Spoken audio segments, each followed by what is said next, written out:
Did you just point to him? Is he in here? That would be kind of cool. I realize we've got a lot of pickup here. We want to start? Are we ready? You want to go with this? You guys hear us okay? Check. Yeah. Hello. They're expecting seriousness from me. You're not gonna get it. Just an FYI. I'm not caffeinated yet. I may be very mellow today. No? Somebody get this As soon as I start talking, I get really excited. So. I think I got enough of that for both of us right now, because I am caffeinated. All right, well, let's get started. I have a cheat sheet that is this big, so I'm just going to tell you if I'm looking down at it because it's very small. No judgment. All right, so welcome. This is Sexuality and Cosplay. It's going to cover a lot of different areas. It's not as like some of the other panels you might go to, but it should be interesting. So, yeah. Do we have any children in the room? Yeah. How old? 10.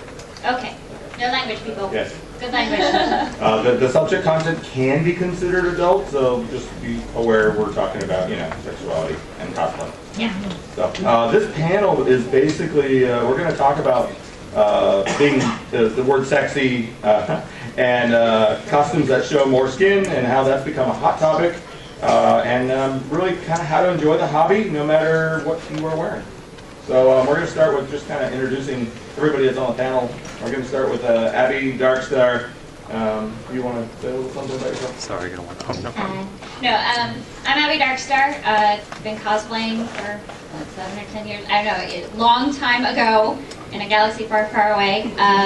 Got started in this hobby by my dad and being in theater for a long time too. And I love geeky things, and I love dressing up, and I love being a full-on queen. So, Is that a category of person now? it's a category of Abby right now. I like that. Basically, that's how it goes. That's the last text message I got from you too, was just wee.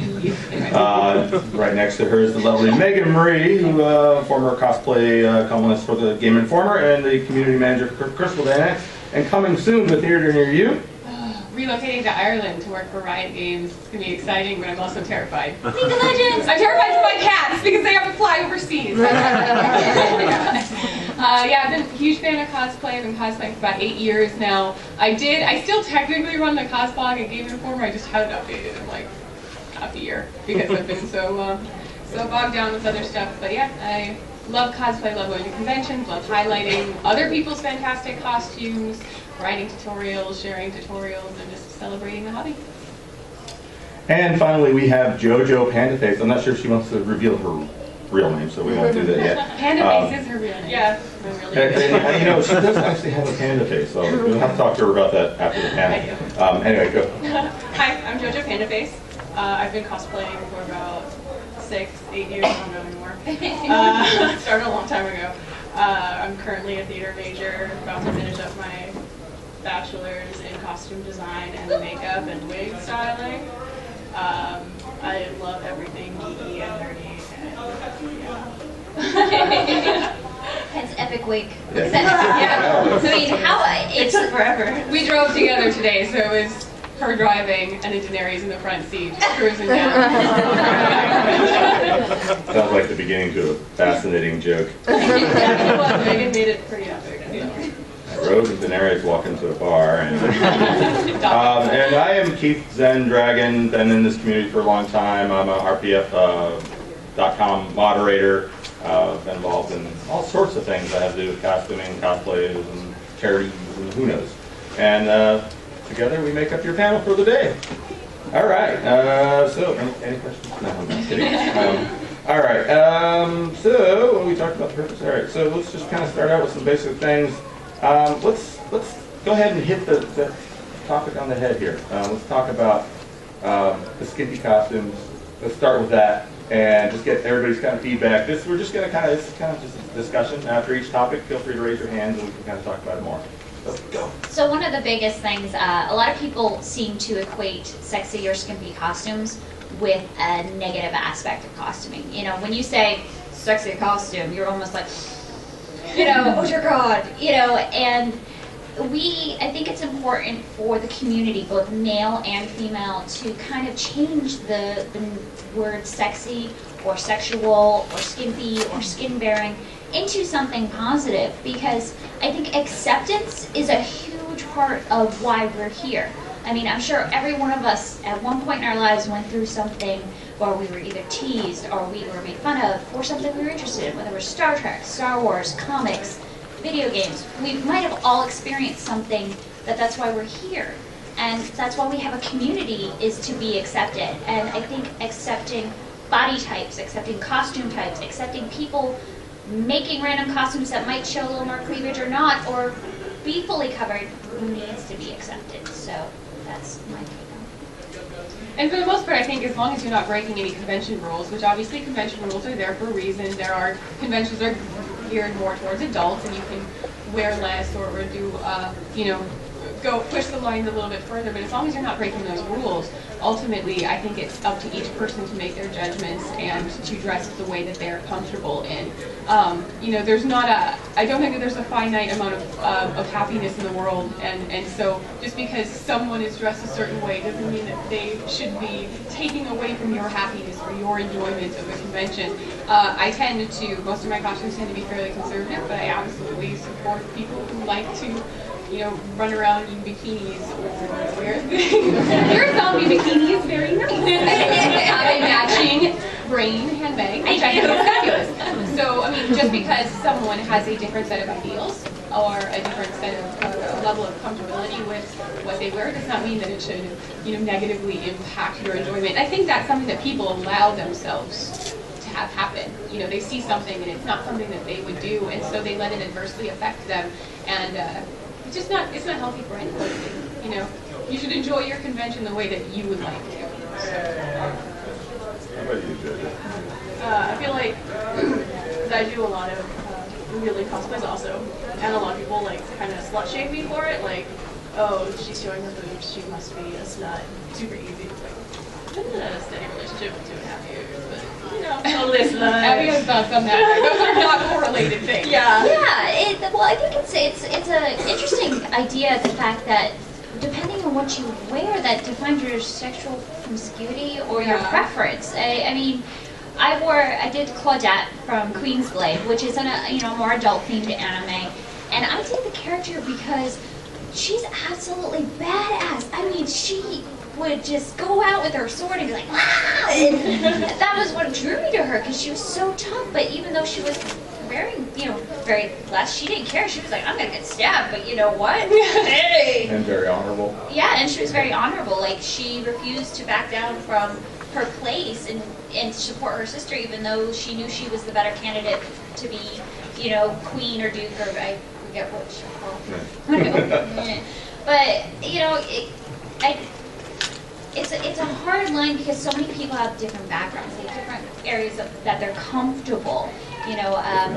Different upbringing, different environments that you grew up in, and I think that's part of, again, acceptance. That okay, you know what? I may have had a very rigid, background in this, and the sight of gratuitous boobies scares me.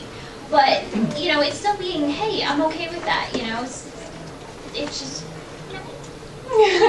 Not to mention, I have heard that the smaller the costume, the harder it is to make. So I have to imagine that there's a lot of engineering involved in that, and a lot of skill in sewing or whatever you're doing. So I mean, it's also unfair to assume that because someone is wearing less, that they did not invest a significant amount of time or energy or skill into making that costume. So that's something to keep in mind too. I can't tell you how many times I had to do my underwear over and over for that costume. I know. I'm just saying, because it was like this thin on the side straps, and so it's like cross-eyed. There's no place to hide mistakes on tiny costumes. No. Yeah, when I ruin something, I just throw blood on it or something. I'm just like, this is battle damage. You can't do that with everything else. On that point, if you see a man dressed at a store with Roxy, he covers from wrist to ankle, but if you female for a costume, sometimes it might be a little bit less material or whatever. So what makes you decide to either go for a longer costume or a smaller section? I think it's totally personal preference. I mean, some people like to when they interpret male costumes, they like to make them very distinctly more feminine, and a lot of times people, you know, cleavage and legs and a little bit more skin that feels more feminine to them. I tried, this is my personal preference, this is not a judgment on anybody else or how anybody else does something. I actually kind of, I try to keep it almost the exact same design from a male to a female, but that's just kind of me trying to show the game industry that you don't have to redesign costumes to make an awesome female character. So, you know, for like my Castlevania costume is no different than Gabriel Belmont in the game, because I like to kind of push a little bit of an agenda when I do that. But it's totally personal preference. You can do whatever you want, and that's kind of what we're saying, is that if you want to do a Thor bunny and you like to mix that really, you know, classy Playboy aesthetic with your favorite Marvel character, I think that's fine. Yeah. I just like going around going, another! And, you know, on the subject of, you know, taking a costume that might be viewed as something else, and we'll use Thor as an example, and Thor Bunny. People see her Thor Bunny, and a lot of them have a whole bunch of ideas of what they think it is and what they think the original intention was, but they don't really know. And what they don't know is that an artist friend was just kind of doodling one day, and it was kind of like a what-if comic book. What if the Avengers were all women and they happened to wear 1960s bunny costumes? She actually created a whole bunny verse. She named, she's like, it's like bunny verse 543. I mean, she would have loved that. Yeah, and she put up this art, which was amazing, and of course everybody saw it, and the first thing was, oh my God, those would be awesome costumes. Oh my God, we should do a whole group, and then that started the Avenger Bunny Initiative, which was never intended to be anything but a bunch of silliness, and that's what it was. But in people's eyes, if they just saw it out of context, they'd be like, oh, well, that's, you know. So that just goes to show you that sometimes people are just having a good time. Well, I think it's because some people feel so personally tied to a character that they don't like to see it changed from its original vision. And that's an interesting thing too, because I think it's not fair to deny someone a way to express their fandom, because it's not how you would express it in that character. Just like, see them in passing and move on. You know, that's it. Don't let it get to you. Or ask, like, hey. Well, don't ask the challenging questions. No, okay, when I say ask, what I mean is, so what was your inspiration for this character? What was your, why did you decide to do this with this character? And, there's so many people that are just so creative with their ideas, and you can get to know inspirations and get to know people in the community just by asking awesome questions. I have it, it's awesome. My friend Cody actually does a Buddy Bulma that literally, I met him in it, and he's a tall dude, he's 6 foot, and he's in a bunny suit, with ears, with a wig, with makeup, and 6-inch heels on. Yeah. And of course, he's lean, he's built and everything, so that was extra funny. And, I'm like, okay, hi, you're really tall, and he was like, I just wanted to be silly. He goes, I wanted to take everything that women sometimes get picked on for and do it. And he goes, when they say walk a mile in your shoes, I have walked Comic-Con in 6-inch heels, girls. But it was so awesome, because now he's doing female characters like that, and it's nothing to do with his sexuality, it's nothing to do with sex or anything like that. He's just like, I'm doing this for the lulz, the pure fun of it. Well, they're working on her, because she does Indiana Jones, or like an indie Abby Jones, and one of her friends is doing Mola Ram, and there's going to be a short round who was, and then he's doing Willie Scott. He's going to be Willie Scott, I cannot wait. One of the other things, before we move on to the next topic, is, when you think about people making a costume that might be different than your vision of it is, the thing you have to think about is that they share your love, more than likely, of that character. And instead of that feeling of going, oh, you butchered my character, my thing that I love, think of it as another person who loves what you love. And that can be a bonding experience in itself. So, there's an opportunity for you to say, oh my God, you love Thor, I love Thor, You know, do you like the comic version? Did you like the movie version? Or whatever. And you can have a whole conversation that will end up being awesome. But it is hard because we are all passionate, and that's one of the things. That's why we're, you know, like the gentleman there, he's sitting in armor in a seat, and I'm sure you've got something digging into your back or in your knee. You know, but it's worth it because we all are here because we love it. There's something about it that speaks to us, and I think that, you know, it's hard sometimes. I mean, I know Poison Ivy is my favorite character, and I have a hard time stepping back sometimes and going, you don't have to be, you know, retentive about this, Abby. It's okay. You know, people just want to have fun because I love the character so much.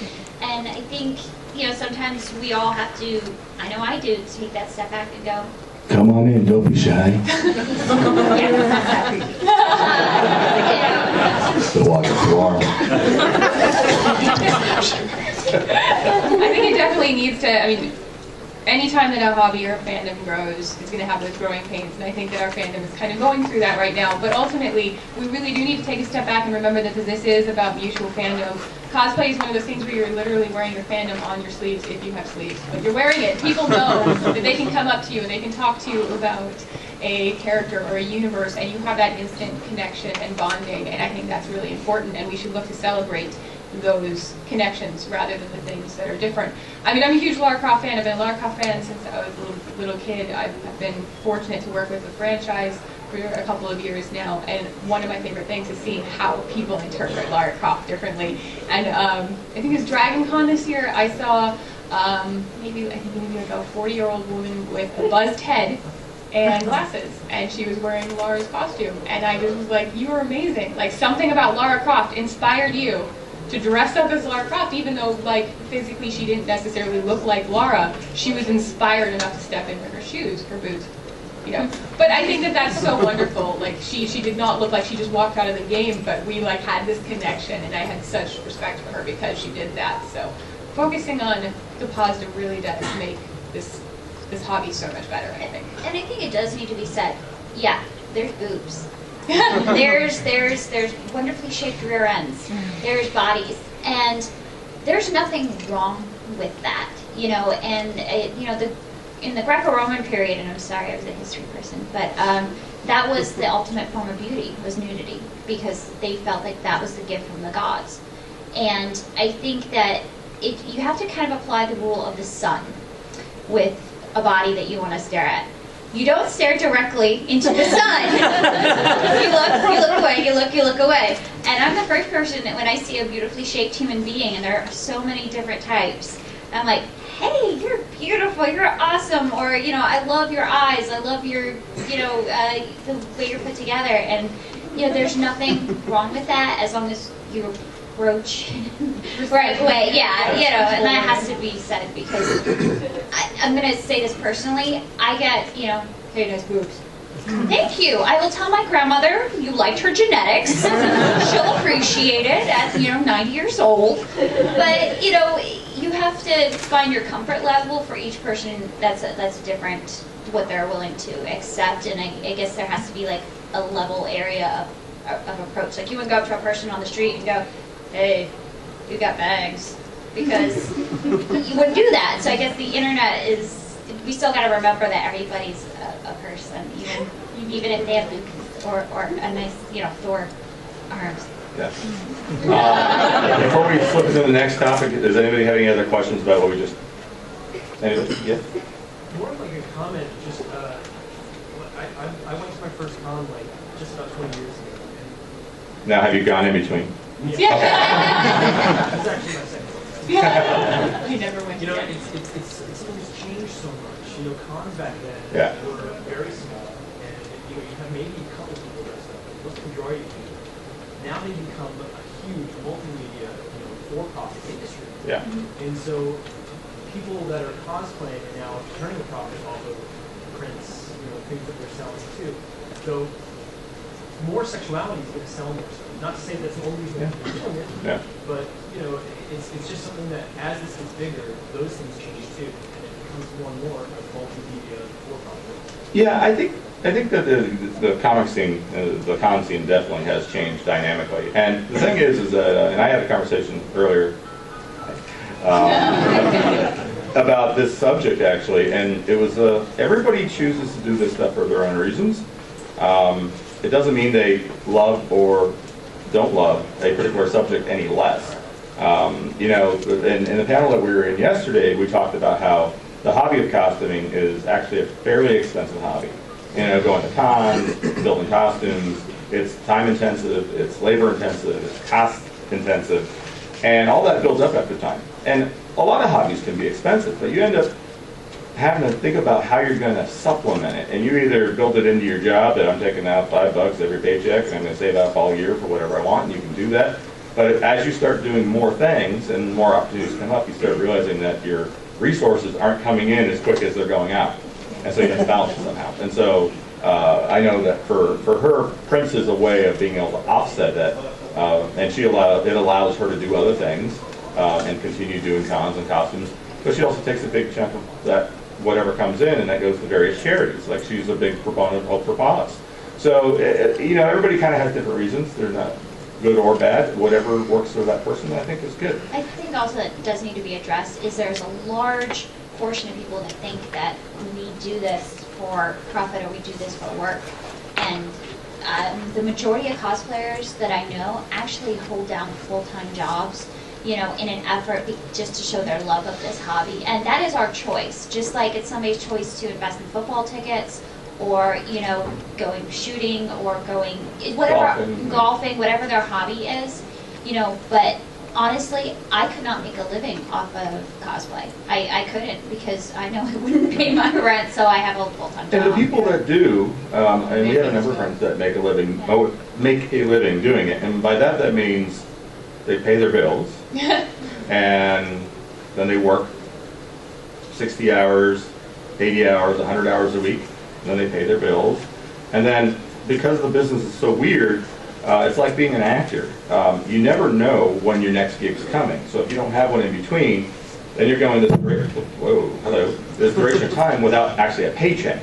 So it's feast or famine. So when you work in this type of industry, if you're a costume maker or whatever, you're going to take whatever comes your way while you can and hopefully stockpile it away so that when it's dry, then you've got something, a little nest egg built up. So it's not, most of the people that are out there making costumes are Business surviving. People. They're actually they're surviving, but they love what they do. So that, you know, they say do what you love for a living. So all right, let's move on to the next subject because I don't want to get too caught up with this. You know, you guys have all probably heard the term fake geek, and a lot of times it's fake geek girl, but it could be fake geek in general. There's actually a whole Tumblr on fake geek guys. Yeah. There is. So actually, I want to start with Jojo about fake geeks, and let's just talk about that, what you think it means, and how you see it in the world. I don't think there is anything such as a fake geek. If you read comics, play video games, watch anime, read manga, whatever, you're a geek. Even if you're a geek about sports, you're a geek about something. Like, I don't understand the concept of fake geek. I get it all the time, like, oh, you haven't read this comic, so you don't know anything about comics. Like, no, it doesn't work that way. Like, I appreciate my fandoms and I love my fandoms. Zach. So. Yes, the greatest space hero ever wear a girdle. Sorry, it's just a costume snoo panel. It made me very excited and moist. On topic. Speaking of sexuality and cosplay. Yeah, I mean, it's something that I think a lot of people, in particular ladies, but I mean, it isn't something that I think that both males and females deal with it. I think that women get extra scrutiny in that capacity. I've had that since I worked at Game Crazy back in the day when I would be at the register selling games and people would ask for my male coworkers because they didn't think I could sell them a game or recommend something in a certain genre for them. But yeah, it's I think something that's starting to, it's rising in awareness enough that it's starting to wean off slightly. There was a lot of, you know, you've got like the Felicia Days sort of thing that have been blown up a couple times, and you know, there's parody videos out there and people are talking about it and starting to recognize that this is not something that's going to fly in our culture. So I definitely appreciate that, because it is really frustrating when you meet someone and you have that connection, and you know, you can talk about something because you share that passion, but then you can tell they're grilling you. to find out how much of a fan you actually are. Like the people who ask me where my dragons are, and I say that this is her outfit from court. Well, she's looking for her dragons. She doesn't have dragons when she wears this outfit. But she does ask for her dragon. Yes. Where are my dragons? So yes. I mean, but it is really frustrating when you feel that people are trying to grill you to see if you have enough of that fandom or if you have earned the right to wear that costume. I think that even if you have never read a Game of Thrones or a Song of Ice and Fire book, that you have the right to wear a Game of Thrones costume if you love the show or if you just think the character design is cool or you like the universe. There's really no wrong way to celebrate the fandom, I think. Yeah, and I think that goes back to, you know, acceptance, and, you know, it doesn't matter if you're a girl or a guy, you know.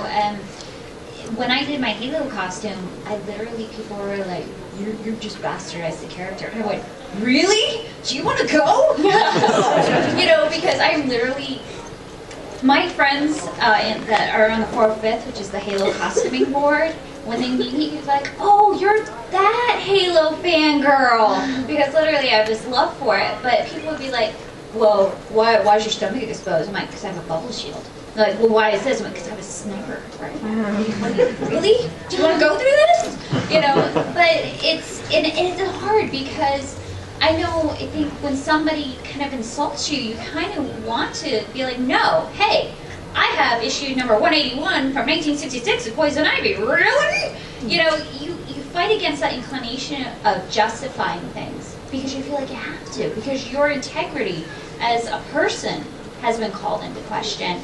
And it's hard because we want to be inclusive, but at the same time, we're afraid of somebody hurting something we love. You know, I don't want somebody to hurt Daenerys. I don't want somebody to hurt Rogue by, you know, not appreciating her as much as I do. And it goes, I guess, appreciating it different. Yeah, I mean, ultimately, you allow yourself to be hurt by it. No one is hurting you. You're choosing to allow something to hurt you or offend you, so. Now, one of the things that we're, when you mentioned how the con scene has changed, you know, when anything gets popular, well, you know, money does change things. And what we started to also see, and this is an interesting subject, kind of sideline, is that the adult industry, because it is losing money, is always looking for new ways to make money. So they're capitalizing on the geek world. Unfortunately, that can send the wrong message because then people see one thing, and that almost could be where the term fake geek person comes from. Because those people are here obviously for one thing. Doesn't make it a bad thing. If you want to spend your money on it, then that's fine, right? That's your money, you work for it. But it does send a different message. And so it's navigating those waters. But ultimately, that doesn't mean that those people aren't passionate and have a love for the geek, you know, concept anyway. One of my friends, she used to work in the adult industry, and she's also an artist, and she does comics and stuff like that. She loves it. And so there is a crossover, and it can be possible. On the subject of fake geek, anybody have any questions at all? Yes? Do you feel like you get your geek card questioned more when you wear a sexier cosplay outfit versus one that's more covered? Oh yeah. Oh yeah. It's hard because, and this is in the industries across the board, you know, female costumes, and I actually just did a blog on this like 2 days ago. Female costumes are designed differently than male costumes are. You know, they are designed with a more revealing aesthetic. And I think for some women it's hard to embrace that, it's hard to enjoy that, or it's hard to accept that because, you know, you see, you're playing WoW and you've got your armor boobies are out and you're wearing a loincloth and you're thinking, I'm gonna get stabbed. I don't care how many spells I have on, I'm gonna die. But, you know, we gotta check that because this is fantasy, this is fiction, this isn't reality. And it can be applied to men as well. And I was in the blog, I discussed this, it's like, what happens to female costumers, you know, yeah, sure, they've got their chest out. But what about the male costumes? They're wearing spandex, and that's supposed to stop them from getting punched, you know, a kidney punch and dying of internal bleeding? No! You know, Batman's knees would be shot after 10 years of jumping from building to building to building. You know, it's understanding that it's okay to have this fantasy, this fictional area of things because it's not real, and that's awesome. On the topic of the source material, that's obviously very interesting because there is a lack of diversity. Well, not a lack of diversity, but there's a discrepancy, obviously, in how female characters are portrayed usually versus male characters. But that's why I think it's important to allow people and to accept people to put their own spins on things. Because if someone loves a character, but they, you know, are not going to wear that outfit, like if I wanted to do a Lady Death costume, there's no way I'm going to be comfortable wearing that. Maybe I come up with something that's a white bodysuit and I do something different. It's still my way of paying tribute to that character without, you know, sacrificing my comfortability. So I think I think that we can kind of take control. I think the industry is changing. I think that the source material, games and comics and anime and so on, they're getting a little bit more aware that we want more diverse representations of women in these mediums. But we can also just take control on our own. We can change the source material. And it's totally up to preference. I know whenever I go over to make stuff at Keith and Abby's house, he'll look at my design and he's like, "Oh, are you doing that a little different?" I'm like, "Yep, I'm changing it." Because he's a perfectionist, and he wants screen accurate. That's totally cool. I'm just like, yeah, I don't like that. I'm gonna change it. So it's personal preference. You're the one investing the time, the passion, the money, the energy. Do what you want. And it's also important to recognize that people do choose to do things that are accurate to the source material. That's cool too. Yeah. When I did my Indiana Jones, people were like, "Why is your shirt unbuttoned? Your shirt shouldn't be unbuttoned." I'm like, hello? He goes around half the movie with it down to his waist. I could be really accurate, but I'm not. I just happen to have fatty tissue on my chest. I'm sorry I don't have just like that. A man chest. Yeah, I'm sorry, you know, I'm not a man, but I love Indiana Jones. I choose to costume him as I could. There was no way in heck I'm hiding these things. I've tried, I'm sorry. But, you know, it's just, that's how people are. They're built certain ways, they're shaped certain ways, and that's part of the acceptance. All right, we need to keep talking here. One thing I want to, you asked about sexy costumes. Sometimes, I think more often than not, women as a whole get challenged on everything. It doesn't matter whether they're wearing sexy or not. Up on her page recently, you know, she was raised in her dad's mechanic shop. She's into cars. She likes them very much. And somebody came up and they were literally grilling her, testing her knowledge because she's a girl, so therefore she can't do that and shouldn't know about it.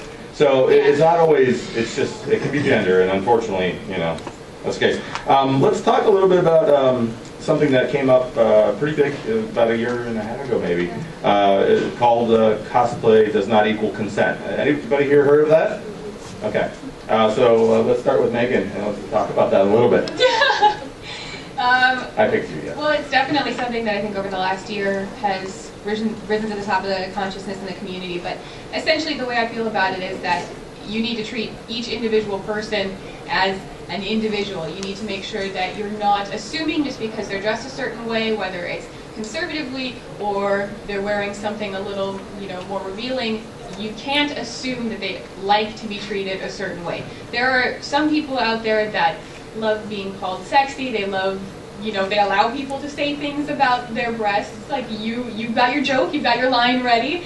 And other people, like, I don't let people on my personal spaces comment on my chest. I don't like it when people talk to me like that, and I just straight out say it. I say, there are other people, some of my friends are very comfortable, they joke about their breasts, they, you know, they're totally comfortable with that kind of thing, but I have, you know, I say very explicitly that this is not something that I'm comfortable with, and people have started to kind of recognize that. But I think that for some reason, sometimes people at conventions or online assume that there's not a spectrum of people within a hobby, and so just treating someone a certain way because maybe their character would have been okay with that, not a good idea in my mind. Yeah, Jojo, just so you guys know, we have 14 minutes and I want a lot of time for questions. Okay, just going off of that super quick, I went to Comic-Con, San Diego Comic-Con for my first time in 2013. And I was wearing Jade from Mortal Kombat, and it was like the first time I ever wore it, and I was like super excited about it. This random girl I didn't know comes up and just totally grabbed my entire butt in her hand. And I was incredibly offended. Like, I've never had somebody I didn't know come up to me and just like grab me and think it was okay. So I told her, hey, don't ever touch me again like that. And her friend turns around and says, if you don't want to be touched, don't dress like a slut. And I seriously almost pounded her face. And I was so damn angry, it was not even funny. Cosplay versus consent started out because there was harassment going on. and I mean legitimate safety issues. And people, there wasn't an awareness, and people spoke out about it. And it did get a little crazy at some point where people were taking it to the other side of things. It's like, okay, we have to find this balance of what people are comfortable with. And like what Megan said is, you know, everyone has their comfort zone. I mean, I'm more comfortable with my body, but at the same time, you know, I've had situations where I had a guy friend, very close guy friend, known him for years. He smacked my rear end at a convention. And it was funny because I know him. I trust him. I know he's a safe person. And he was being funny. But someone saw him do that and came up to Our me. 6'7" Yeah. powerlifter friend. That's Conan. Saw him do that and came across the floor, you know, and my friend was gonna die. And I'm like, no, it's okay. But he's like, my friend, he said to me, he goes, people see that and they think that they can do that too. And I didn't even think of it that way. I'm just like, oh, where I'm going to the convention's my friend, you know. You have to be aware of what some other people are comfortable with and respect them, you know. But I think people just, you need to check with somebody. Like if you're at a convention and you see someone getting grabbed, saying, are you okay? You know, just look out for each other and help everybody have a safe environment, because there are people who are not well and they do things that aren't legal, and we need to help keep the you know, con scene safe so it doesn't become policed, or it doesn't, you know, because we want this to be a safe, fun area. And if we start having all these, you know, rapes or these sexual assaults, it's going to shut things down. We're not going to be able to afford to come to conventions. We're not going to be able to have this place to share. And I think if we all just look out for each other as a community and go, hey dude, you just got your ass grabbed. Are you okay with that? Or I would so totally step in and save you. You know, and I would. I'm small, but I'm scrapped. And you know, a lot of what we're seeing now, almost every convention is starting to adopt the sexual harassment policy, not just sexual harassment, just harassment in general, because it can come in all forms. It could just be somebody walking up going, I don't like your costume, I think it's da-da-da-da-da, and they could just be abusive. Or even just, you know, like poking at armor, pulling at armor. I mean, that's happened before. People like actually are yanking on your stuff, and you have to go ahead. And some of this is in the news right now. What is it? Massachusetts? It's just, I think, where they ruled that it was. The upskirts harassment? Yeah, it was not illegal because there wasn't a law in place for someone to be able to take upskirt photos or video. Right? And it was because of the way the law was written. You had to be semi-nude or nude in order for it to count. So there's not an invasion of privacy otherwise. Well, this can be a problem in that situation, especially in conventions and stuff like that. So I know that they're looking at changing the law. Yes? They fixed that one. They did. That's All right. One really quick addition to that conversation is just a general awareness thing. I think that it's not just convention wars. I think I've had this happen to me, and it's shameful because I worked in media, so I should have known better. Be very careful when you're being interviewed by people. A lot of times when you wear a costume, you have interview crews, TV crews, comedy crews, all those coming in to get convention footage, and a lot of times they'll ask if they can ask you a couple of questions on camera. Always ask what they are going to ask you first. Find out, you know, the general subject, the topic, and so on, because it's kind of become this thing to create these YouTube videos asking cosplayers sexually explicit questions and seeing their shocked faces. Both seeing male and female. Yeah, and I think that is entire, like, happened to me. I've gotten extraordinarily offended that people, I reported them, they're no longer allowed to come to the convention because they were asking these questions to minors, questions about their sexual bed preferences, so always be aware of that. Make sure you know what you're doing before you step in front of a camera. They don't just do that. News crews will intentionally find someone wearing a costume and ask them something that they just don't think they're stupid. Oh yeah, or they'll edit it just to make you look stupid, like you don't know what you're talking about. So, you know, even if they don't ask you something sexually, you should be extremely suspicious. Very, very and conscious of what you're saying. And the thing is that you can also ask for a release, and you can ask for, because even though when you buy a convention badge, you're saying that you're allowed to be photographed in other media, but if they don't have your explicit consent to use your image, you can also have some ground there. But one thing, you know, with these sensitive topics and these passionate topics, we always want to be respectful to other people. You know, if you see something going on, watch your six. And I say this because you want to make sure that you don't get kicked out. Like, don't go up to somebody who could be harassing somebody and knock them senseless, because then you're banned from the convention, and that wouldn't be good for you trying to do something that's right. Make sure you're being respectful. Make sure that you're being polite, so you don't get in trouble for helping someone. I want to chime in real quick, and then we're going to just, we got like 8 minutes, so we'll get a couple questions, and then afterwards we'll hang out for a bit. So if you guys still have questions, we'll you know, as long as you guys have scheduled permits. When Jojo talked about if she was dressing like a slut, you'll be treated like a slut, that kind of thing. You know, I'm an ex-cop, and when I was in the police academy, we had someone come out and teach us about how to do rape interviews and sexual assault stuff and whatever. And the biggest thing that came out of it, the one thing I remember, is the lady that talked about it. She says, you know what? She goes, I don't care if it's 3 a.m. and you're buck naked walking down a dark alley in the worst neighborhood in town. You're not asking to be raped. And that always sat with me. Yeah, it might not be the wisest decision you can make, but it still doesn't mean that you're asking for that. So no matter what you choose to wear, you're not asking for anything.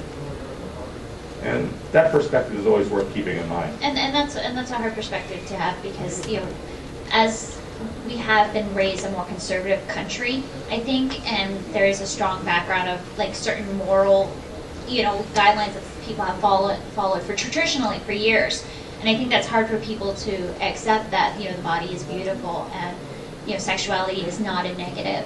But one thing, you know, as what we've been talking a lot about women, because we are women, that's our experience. I can't talk about what it is for a guy, but we have to, you know. Tony's there. It's been a terrible thing. Yeah, but no, it is a thing for guys too. I have a couple friends who do Thor, who do 300, and they had women going up to them at conventions and grabbing a hold of stuff that was not theirs to grab a hold of.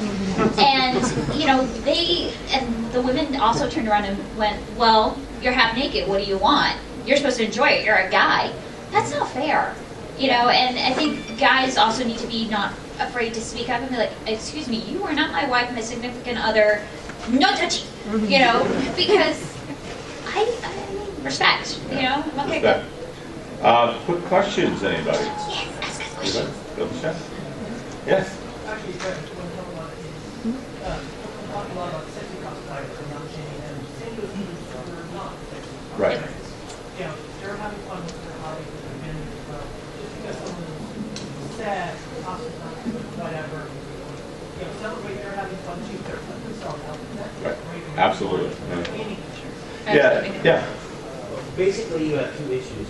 One, there is the fact that a lot of people who have these hobbies tend to spend a lot of time by themselves, and they don't necessarily emotionally connect with the idea that the other person is in fact this person.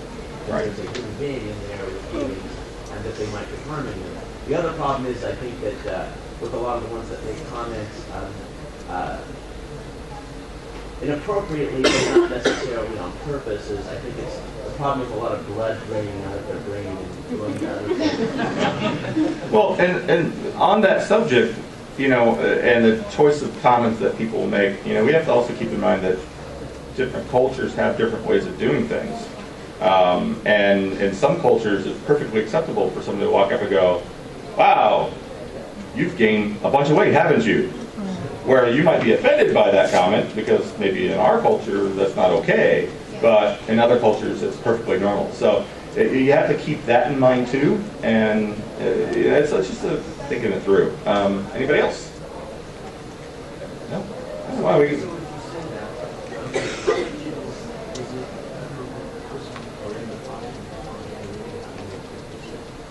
Well, That's a good yeah. question. Well, and you know, there's a couple things. We're talking about responsibility.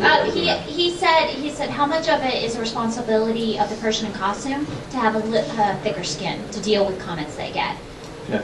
And We got 4 minutes. I think, you know, we do bear responsibility. You know, I do bear responsibility with whatever I put on my body, whether it is a t-shirt or a pair of boots or whatever I choose to wear, to take responsibility for my actions. And understand that, you know, if somebody says to me, hey Abby, your tits are out, okay, you know, and for me that's not offensive, because I understand I have my shirt unzipped, you know, so I think it's about your comfortability, what you allow, for me, and taking responsibility for that, but at the same time knowing where your line is. You know, if you say to me, hey, your tits are out, but then you ask me what size they are, I'd be like, you know. I think anytime I would like to think of cosplayers as artists, the craft and so on that you learn. I think any artist has to have a thick skin about their work to be critiqued and so on. And I honestly don't mind if people critique my craftsmanship. You know, I actually appreciate it and so on. But so you do have to have a thick skin in that capacity, especially if you're putting things online. You have to expect some things, but you also have every right to take control of your spaces and how you are talked to.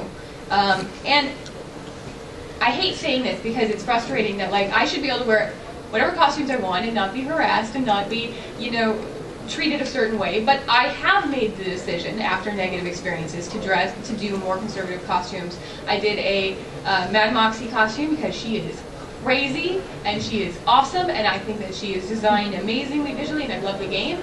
And I wore the costume, had a fantastic time, and there was an article on a popular gaming blog, and all the comments were about my breasts, whether they were big enough, not big enough, whether they were sleuthing out trying to find out my actual measurements, and it made me very uncomfortable. And I have not worn a costume like that again, because even though I wish that I could wear a costume, any costume I choose, I decided that it wasn't worth that. I don't want to deal with that sort of harassment. So I found a middle ground. Like I cosplay characters that I really like and that I am comfortable wearing, and then I also moderate my spaces. So wasn't that one person that told me that, like, he was expecting topless photos because I was dressed up as Danny, and that's like, you know, she takes off her clothes all the time on the show, so he's like, what are you gonna pose naked? You know, I definitely talked to him, and I publicly, and I set my ground rules and so on. So you have every right to defend yourself and to say what you do and you will and will not tolerate, but you do need to have You need respect. you need to have a thick skin to it. I think. Okay, I think one of those things where you know, you talked about the responsibility and having a thick skin, and that's all good, and the expectation that somebody should is, you know, if you're going to be in this hobby and you're going to put on a costume, it doesn't matter what your costume is, you are inviting potentially a certain amount of negativity. So you have to realize that that might come your way. That in itself, though, is no excuse for people to be disrespectful. And I've always been raised with the old, if you can't say something nice, don't say it at all. But there's also the other side of the coin. A lot of people will randomly give you advice. And we deal with this every day in life, even if it's not costume, where they'll come up and I don't know if you've made the walking stick, it's beautiful, but they might walk up and go, wow, you should have done that this way, and it's too short, or it's this or that. And you're like, thanks, I didn't ask. And that's the mindset. People sometimes feel like it's okay to just give you random advice, and it's not always welcome because you didn't ask.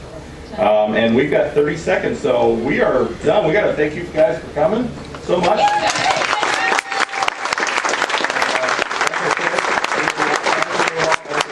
Any questions, photos, whatever, we'll be outside. And thank you so much for coming.